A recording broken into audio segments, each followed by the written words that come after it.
बिस्मिल्लाहिर्रहमानिर्रहीम। अस्सलामुअलैकुम वरहमतुल्लाहि वबरकातुहू। शुरू अल्लाह के नाम से जो हमारी शहरक से भी ज्यादा करीब है। देखती आंखों और सुनते कानों को हमारा सलाम।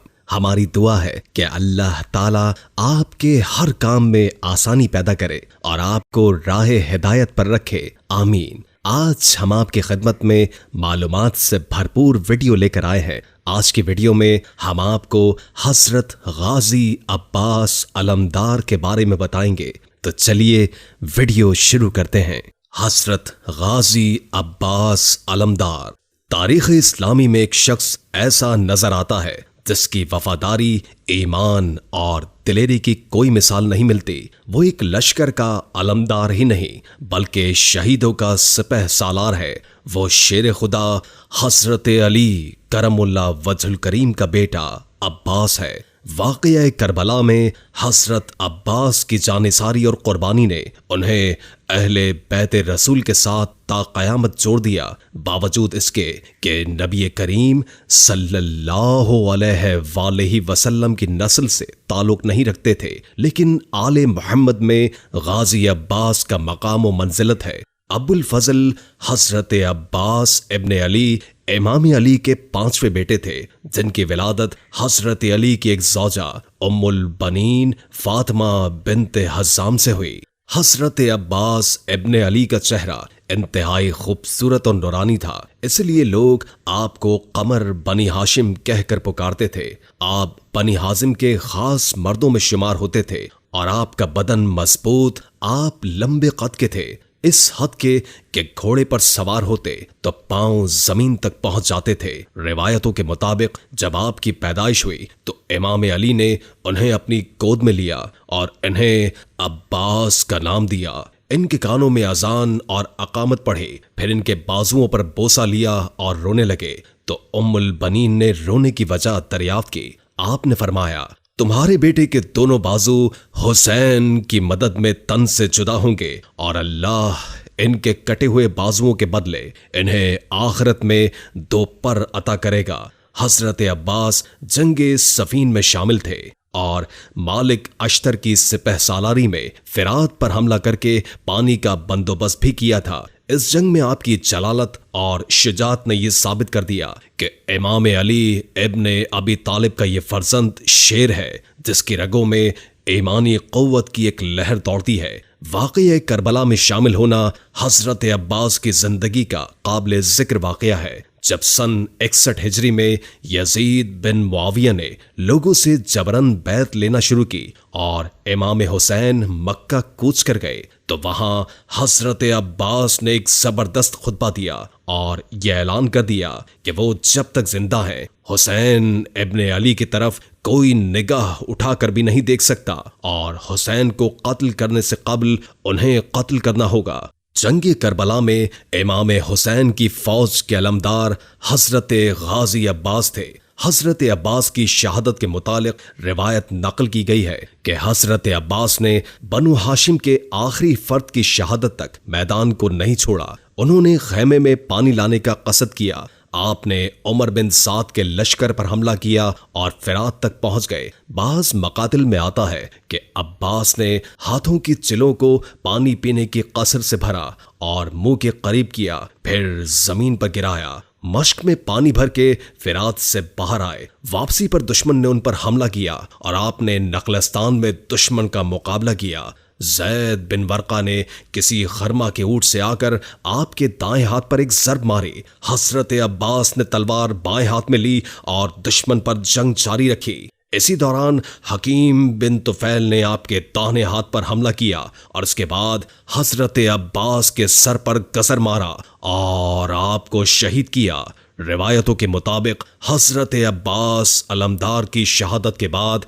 इमाम हुसैन इब्ने अली आपकी लाश पर हाजिर हुए और रोते हुए फरमाया, अब मेरी कमर टूट गई और चाराजोई कम हो गई। पानी जो हजरत अब्बास के रोज़ा मुबारक का तवाफ करता है, ये कब से है, कैसे है, क्यों है, कोई नहीं जानता। आज आपको मौला गाजी अब्बास अलमदार की कब्र अक़दस का सरदाब और पानी के बारे में बताया जाएगा। इराक में मौजूद जमीन के अंदर का पानी तकरीबन सब जगह पर ही नमकीन, खारा और पीने के काबिल नहीं है, लेकिन हजरत अब्बास की कब्र अक़दस वाले सरदाब में मौजूद पानी इंतहाई खुश जायका और बहुत शफाफ है और इतनी मुद्दत गुजर जाने के बावजूद इसकी रंगत और जायके में कोई फर्क नहीं आया और बहुत ज्यादा वहां से पानी लेने के बावजूद भी खत्म या कम नहीं हुआ। अगर हम इस पानी का राज जानना चाहें तो जाहिरी तौर पर इस पानी की इस तरह मौजूदगी का राज अब तक किसी को भी मालूम नहीं हो सका। बस खुदा और उसके खास बंदे ही इस पानी के असल राज को जानते हैं। हो सकता है कि करबला के मैदान में शदीद प्यास के बावजूद भी हजरत अब्बास ने पानी पर कब्जा करने के बाद अपने आका हुसैन और उनके अहल व अय्याल को मद्देनजर रखते हुए पानी नहीं पिया था। लिहाजा इस मर्तबा शायद खुद ही पानी हजरत अब्बास के पास चल कर आया है। इस पानी के बारे में गुफ्तगू करने से पहले जरूरी है कि पहले आपको सर्द आब के बारे में कुछ बयान किया जाए। हजरत अब्बास के रोज़ा मुबारक का एक सबसे अहम हिस्सा सर्द आब है, जहां हजरत अब्बास की हकीकी कब्र अक़दस मौजूद है। ये सरदाब 8वीं सदी हिजरी में बनाया गया था। लिहाजा उस जमाने के फन तामीर के मुताबिक ऊपरी वाले हिस्से की निस्बत सरदाब की दीवारें इंतहाई मोटी बनाई गई हैं, बल्कि ऊपर वाली इमारत की दीवारें सरदाब की दीवारों की आधी चौड़ाई से भी कम मोटी हैं। लिहाजा इस वजह से कब्र मुबारक वाला पूरा सरदाब ऊपर वाली इमारत के बरक्स बहुत ही तंग है। इसमें मौजूद गैलरियां और रास्ते दीवारों की बहुत ज्यादा चौड़ाई की वजह से तंग गलियों के मशाबा है। सरदाब की इमारत के बारे में बयान करते वक्त हम कोशिश करेंगे कि हरम के नए इदारे के ज़ेर निगरानी, जो कि 2 जनवरी 2008 से इराकी कंपनी शरकतुल हुलूल की तरफ से की जाने वाली सरदाब में तरमीम और तामीर बयान करने के साथ साथ इस जदीद तरमीम और तामीर से पहले वाली हालत को भी बयान करें। सहन के शिमाल मशरिकी हिस्से में जरी वाली इमारत के शिमाली गैलरी की दीवार में एक खूबसूरत नक्शो निगार वाला दरवाजा लगा है। ये दरवाजा एक कमरे में खुलता है कि जिसके कमरे की चौड़ाई 3.18 मीटर है और ये कमरा तकरीबन 2 मीटर तक गैलरी की दीवार के अंदर है। इस कमरे की दीवार पर फर्श से लेकर 2 मीटर ऊपर तक संगे मरमर लगा हुआ था, जिसको हटाकर इसकी जगह नया और आला दर्जे का संगे मरमर लगा दिया गया है। और संगे मरमर से ऊपर वाला हिस्सा पहले फकत एक सफेद दीवार थी, लेकिन अब एक नया संगे मरमर लगाने के बाद सारी दीवार को आईनों और क्रिस्टल के टुकड़ों से मुज़य्यन कर दिया गया है। और ये सारा काम 2008 के निस्फ में मज़कूरा शुदा मंसूबे के तहत हुआ। और इसी तरह इस कमरे का एक और दरवाजा भी है जो शुमाली गैलरी में खुलता है। ये दरवाजा सोने का है। यहाँ पर पहले चांदी का एक दरवाजा लगा हुआ था, जिसको 2007 में तब्दील कर दिया गया। इस कमरे के तकरीबन दरमियान में जमीन में एक लोहे का दरवाजा है। ये दरवाजा उस रास्ते की तरफ खुलता है जो सर्द आब की तरफ जाता है। ये रास्ता 8 सीढ़ियों पर मुश्तमिल है। 8 सीढ़ियों के बाद सरदाब का फर्श शुरू होता है। इस रास्ते और सरदाब के सारे फर्श पर संगे मरमर लगा हुआ है। सीढ़ियों से उतरने के बाद 4 मीटर लंबा और 1.86 मीटर चौड़ा रास्ता शुरू होता है। इस 4 मीटर लंबे रास्ते के खत्म होने के बाद जरीह वाली इमारत में मौजूद गैलरी का सरदाब वाला हिस्सा शुरू होता है, जो चारों तरफ घूमने के बाद सरदाब के इब्तिदा वाले रास्ते पर खत्म होता है। ऊपर वाली गैलरियों के नीचे सरदाब में भी गैलरियां हैं। हम इनको सरदाब वाली गैलरी से ताबीर कर सकते हैं। सरदाब वाली गैलरी काफी तंग है और बाज जगह इस गैलरी की चौड़ाई में गैर महसूस सा इजाफा भी महसूस होता है। सरदाब में मौजूद गैलरी की चौड़ाई 1.27 मीटर से लेकर 1.38 मीटर तक है। सरदाब वाली गैलरी में बाज जगह कब्रें भी हैं और गैलरी की जो दीवार हजरत अब्बास रज़ी अल्लाह ताला अन्हु की कब्र अक़दस के करीब है, उसमें मेहराब नुमा ताक बने हुए हैं। बाद में इसके सामने दीवार बनाकर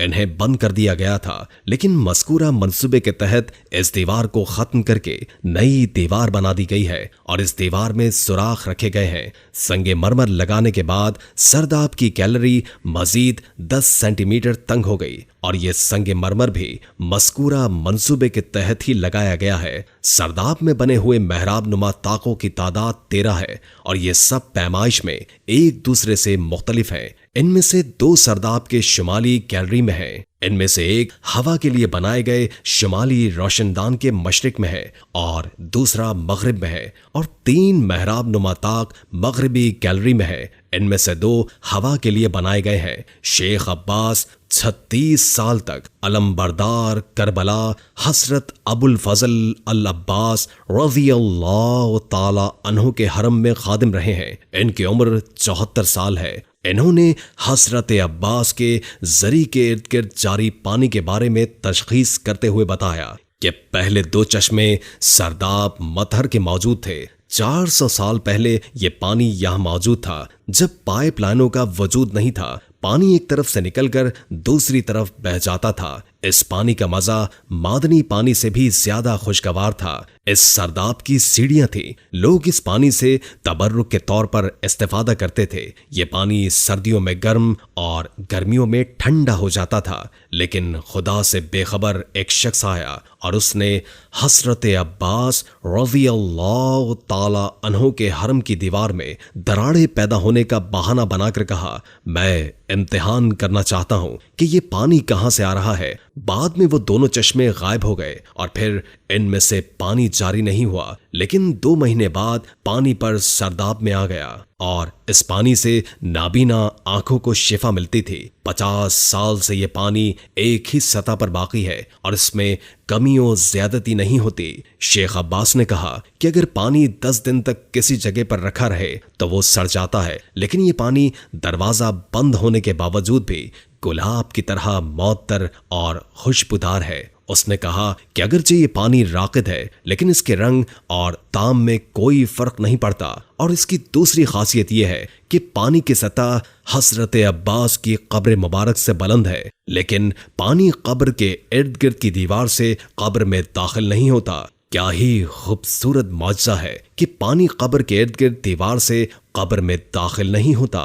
इससे यह साबित होता है कि अहले बैत की पैरवी लाजमी है और दुआ है कि अल्लाह हमें अपने हाल पर रहम करने वाला बनाए और हुजूर अकरम सल्लल्लाहु अलैहि वसल्लम और उनकी आल औलाद पर रहम फरमाए। उम्मीद है कि आज की वीडियो आपको अच्छी लगी होगी। अगर वीडियो अच्छी लगी हो तो लाइक करके हमारे चैनल को सब्सक्राइब कर दें और बेल आइकॉन को क्लिक कर दें ताकि हमारी नई आने वाली वीडियोस का आपको पता चलता रहे। अगर जिंदगी रही तो एक और वीडियो के साथ इंशाअल्लाह हाजिर होंगे। अभी हमें इजाजत दें। अल्लाह हाफिज।